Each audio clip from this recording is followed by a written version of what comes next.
Let's talk about D.C. first. How are you viewing the fallout from the attack on the Capitol, and what should happen to the president over the next 12 days? Well, of course, I'm troubled just like everyone else with what I saw in the halls of Congress. It is terrible for our democracy, for our image across the globe. Everybody who's visited the Capitol has the same reaction: is how can this happen? And clearly the President, Trump, has a responsibility. He brought those people there.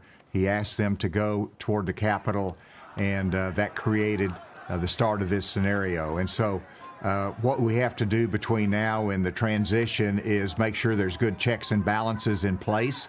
The remedies that are being talked about, whether it's 25th Amendment or impeachment, they're really not very practical remedies in my judgment. I think we have to concentrate on just making sure that there is a smooth transition. I was delighted with the words of President Trump yesterday that he's committed himself to that.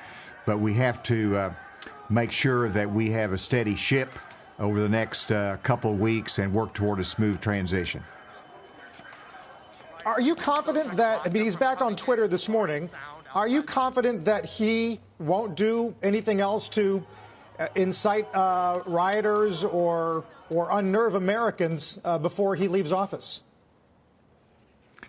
Well, if there's anything we've learned about President Trump is there's an element of unpredictability.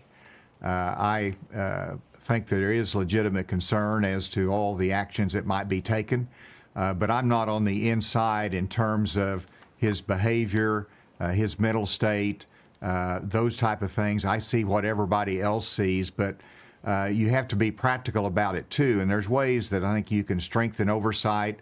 I'm grateful for our public servants. I understand those that have resigned, but I also have great appreciation for those that, as a patriotic duty, says we've got to stick through and help the Biden administration understand about vaccine distribution, about all that's going on in fighting the pandemic. And so those are critical elements of the transition that we have to focus on. The enormous powers of the president, it is somewhat worrisome and unpredictable as to how those powers be used the next couple of weeks. And so I know Congress is going to be debating that, but those are unwieldy elements and constitutional powers to try to remove him from office at this point. Yeah. Governor, meanwhile, 4,100 people or so died yesterday in this country as a result of the virus. What are you seeing on the ground in your state? I guess let's start with the virus itself, and then we can move to vaccine distribution and what the plan is.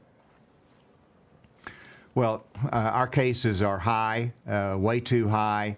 Our hospitalizations are high, even though we are not beyond our capacity.